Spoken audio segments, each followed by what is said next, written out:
जय हिंद। आज हम जानने वाले हैं भारत के वायसराय के बारे में। ठीक है, समझते हैं ध्यान से। आपसे पहला क्वेश्चन पूछेगा कि भारत का वायसराय था कौन, भारत का पहला वायसराय बना कौन, तो कौन बोलेंगे? तो बोलेंगे आप लॉर्ड कैनिंग। ठीक है, क्या बोलेंगे? Lord Canning. यही जो है भारत का प्रथम वायसराय बना था। ओके देन, क्यों बना था? क्योंकि एक लेटर आया था इंग्लैंड की तरफ से, उसमें जो है लिखा हुआ था कि अब जो है ब्रिटिश क्राउन के हाथ में सारा जो है पदभार संभाला जाएगा। ठीक है, और उसके तरफ से एक नियुक्त किया जाएगा जिसे बोला जाता है वायसराय। वायसराय का मतलब होता है प्रतिनिधित्व, राजा का प्रतिनिधित्व। ओके, यहाँ तक कोई दिक्कत नहीं है। 1857 की क्रांति के समय बोलेगा आपसे कि भारत का वायसराय कौन था, तो लॉर्ड कैनिंग ही था। ओके, आगे 1858 अधिनियम के तहत जो है भारत का वायसराय बनाया गया। ठीक है, और प्रथम वायसराय जो वो कैनिंग हुआ था। ओके, आगे जो है भारतीय दंड संहिता किसके समय आया था, जिसे बोलते हैं आईपीसी, तो ये आया था लॉर्ड कैनिंग के समय में। कब आया था? 1860 ईस्वी में ये आया था। ओके, आगे विधवा पुनर्विवाह अधिनियम, ये किसके समय आया था? तो विधवा पुनर्विवाह अधिनियम जो आया था 1856 में आया था। ओके, लॉर्ड कैनिंग के शासनकाल में ही आया था। ओके, आगे है 1857 में कोलकाता, बम्बई, मद्रास में विश्वविद्यालय की स्थापना की गई थी इंग्लैंड के तर्ज के आधार पे। ठीक है, कहाँ की गई थी? कोलकाता, बम्बई, मद्रास में विश्वविद्यालय की स्थापना की गई थी। आगे देखते हैं एल्गिन के बारे में। एल्गिन का जो शासनकाल रहा था वो रहा था 1862 से 1863। 1862 से 1863 तक जो है ये एल्गिन का शासनकाल रहा था। और इसके समय जो है सबसे महत्वपूर्ण घटना क्या हुआ था? तो इसके समय में बहावी आंदोलन का दमन हुआ था। बहावी आंदोलन का दमन हुआ था। ठीक है, आगे थोड़ा बारिश हो रही है फिर भी वीडियो बना रहे हैं। और लॉर्ड लॉरेंस के समय जो है इसका शासनकाल कब से कब तक रहा था? तो 1864 से 1869 तक जो है लॉर्ड लॉरेंस का शासनकाल रहा था। और इसके समय अकाल आयोग का गठन किया गया था। किसके नेतृत्व में? तो वह किया गया था हेनरी कैंपबेल के नेतृत्व में अकाल आयोग का गठन किया गया था। ओके, इसी के समय जो है भारत और यूरोप के बीच समुद्री टेलीग्राफ सेवा शुरू किया गया था। किसके समय? तो लॉरेंस के समय जो है भारत और यूरोप के समय समुद्री टेलीग्राफ सेवा शुरू किया गया था। आगे है लॉर्ड मियो। लॉर्ड मियो का जब शासनकाल आपसे बोलेगा तो लॉर्ड मियो का शासनकाल रहा था 1869 से 1872। 1869 से 1872 तक जो है लॉर्ड मियो का शासनकाल रहा था। और 1872 में जो है पहली बार जनगणना जो हुआ था लॉर्ड मियो के शासनकाल में ही हुआ था। ओके, आगे उसके बाद पूछेगा कि लॉर्ड मियो की जो हत्या हुई थी ये कहाँ हुई थी? तो पोर्ट ब्लेयर में। लॉर्ड मियो की जो हत्या हुई थी ये पोर्ट ब्लेयर में हुई थी। और क्यों हुई थी? तो जब ये दौरा कर रहे थे अंडमान निकोबार में, जब कैदियों से मिलने गए थे तो उस समय जो है इसकी हत्या कर दी गई थी। किसकी? तो लॉर्ड मियो की। ओके, याद रखिएगा। उसके बाद आता है नॉर्थबुक का शासनकाल आता है 1872 से 76। 1872 से 76 तक जो है नॉर्थबुक का शासनकाल आता है। और इसके समय में बंगाल में भयानक अकाल पड़ा था। बंगाल में भयानक अकाल पड़ा था, ये बात याद रखिएगा। ओके, और इसके समय में महत्वपूर्ण घटना क्या हुआ था? तो पंजाब में जो है कूका आंदोलन हुआ था। पंजाब में कूका आंदोलन हुआ था। किसके समय? तो नॉर्थबुक के समय। इसका शासनकाल कब से कब तक रहा था? 1872 से 76 तक इसका शासनकाल रहा था। ओके, आगे उसके बाद आता है लॉर्ड लिटन। लॉर्ड लिटन का जो शासनकाल आता है वो आता है 1876 से 80। 1876 से 80 जो है लॉर्ड लिटन का शासनकाल रहता है।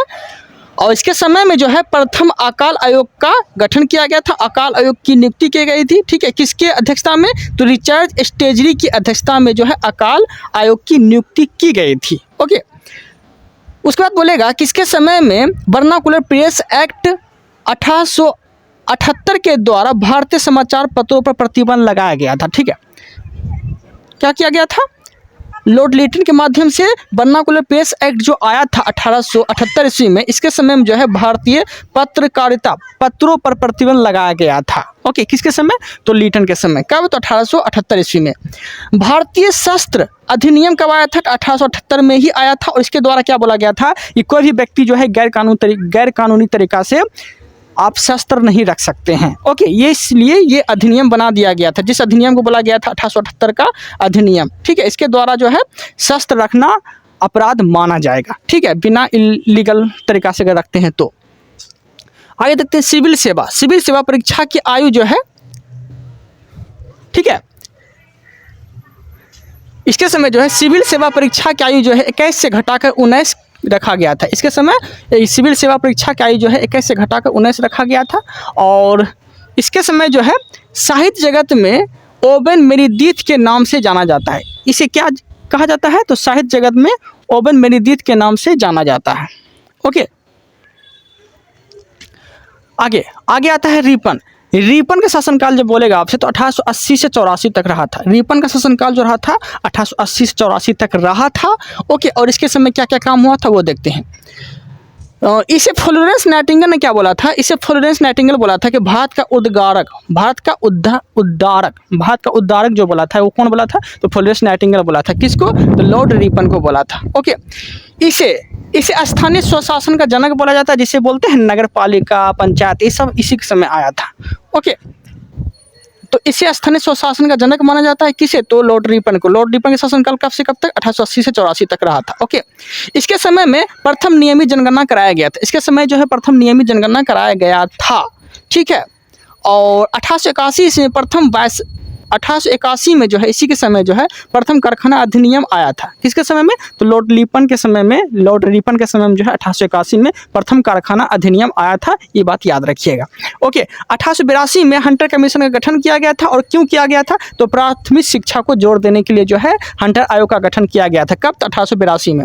1882 में ही जो है वर्नाकुलर प्रेस एक्ट आया था। वर्नाकुलर प्रेस एक्ट जो आया था वो लीटन के समय आया था, लेकिन इसको समाप्त कौन किया? इसको समाप्त जो है रिपन किया था। इसको समाप्त जो है 1882 में रिपन कर दिया था।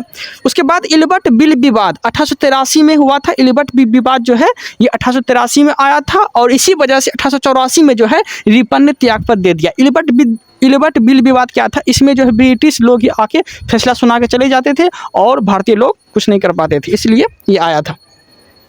आगे, और इसी की वजह से जो है त्यागपत्र ये दे दिया था। ठीक है, लॉर्ड कर्जन देखते हैं। लॉर्ड कर्जन का जो शासनकाल रहा था वो कितना रहा था? 1899 से 1905 तक। लॉर्ड कर्जन का शासनकाल 1899 से 1905 तक रहा था। और इसके समय में सबसे महत्वपूर्ण घटना क्या हुआ था? तो इसके समय जो महत्वपूर्ण घटना हुआ था वह हुआ था बंगाल विभाजन। इसके समय जो है महत्वपूर्ण घटना बंगाल विभाजन हुआ था, और इसे जो है सर्वाधिक और लोकप्रिय वायसराय भी बोला गया है। किसे?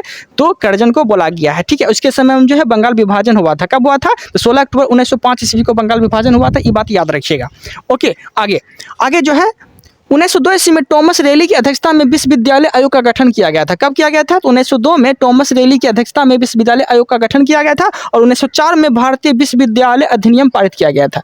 1902 में टॉमस रेली की अध्यक्षता में विश्वविद्यालय आयोग का गठन किया गया था, जबकि 1904 में भारतीय विश्वविद्यालय अधिनियम पारित हुआ था।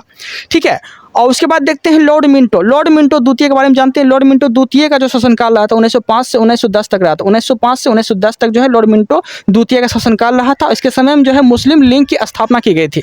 मुस्लिम लीग की स्थापना कब की गई थी? तो 1906 में जो है मुस्लिम लीग की स्थापना की गई थी। ये बात याद रखिएगा, आगा खां के सलीमुल्लाह खां के माध्यम से। 1907 में जो है कांग्रेस का प्रथम विभाजन हुआ था, जिसमें कि गरम दल और नरम दल वो अलग हो गए थे। गरम दल और नरम दल जो अलग हुए थे, कांग्रेस के प्रथम विभाजन कब हुआ था? 1907 में हुआ था, रास बिहारी की अध्यक्षता में। लॉर्ड हार्डिंग देखते हैं। लॉर्ड हार्डिंग द्वितीय का शासनकाल जो 1910 से 1916 तक रहा था। 1910 से 1916 तक जो है लॉर्ड हार्डिंग का शासनकाल रहा था, और बंगाल विभाजन जो रद्द हुआ था इसी के शासनकाल में जो है बंगाल विभाजन रद्द हुआ था। किसके समय? तो लॉर्ड हार्डिंग के शासनकाल में। और दिल्ली दरबार जो पहली बार लगा था 1911 में लगा था। ठीक है, किसके समय में? तो लॉर्ड हार्डिंग के शासनकाल में। 1912 में जो है 1912 में जो है कोलकाता से दिल्ली राजधानी बनाया गया था। कब? तो 1912 में। और 1912 में कौन होगा? तो वही लॉर्ड हार्डिंग के समय में ही ये सब चीज़ हुआ था। 1916 में जो है मदन मोहन मालवीय की अध्यक्षता में बनारस हिंदू विश्वविद्यालय की स्थापना की गई। बनारस हिंदू यूनिवर्सिटी की स्थापना की गई थी। किसके माध्यम से? मदन मोहन मालवीय के माध्यम से। कब? तो 1916 में किया गया था। ठीक है, और 1916 में जो है फिर चेम्सफोर्ड आ जाता है। 1900 और आंदोलन हुआ था जिसको बोला गया है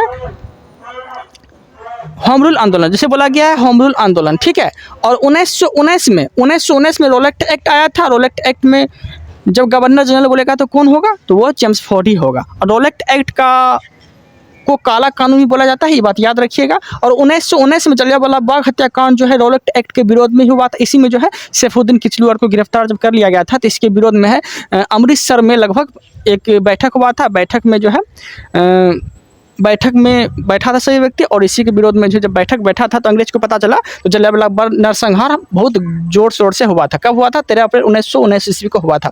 1919 में खिलाफत आंदोलन हुआ था। 1919 में खिलाफत आंदोलन हुआ था। ये सब जो है चेम्सफोर्ड के शासनकाल में ही हुआ था। 1920 में असहयोग आंदोलन हुआ था। गांधी जी की अध्यक्षता लगभग किए थे।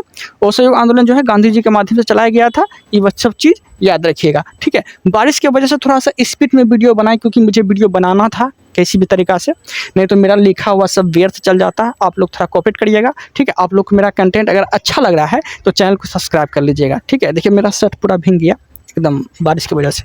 Okay, thank you, thanks for watching.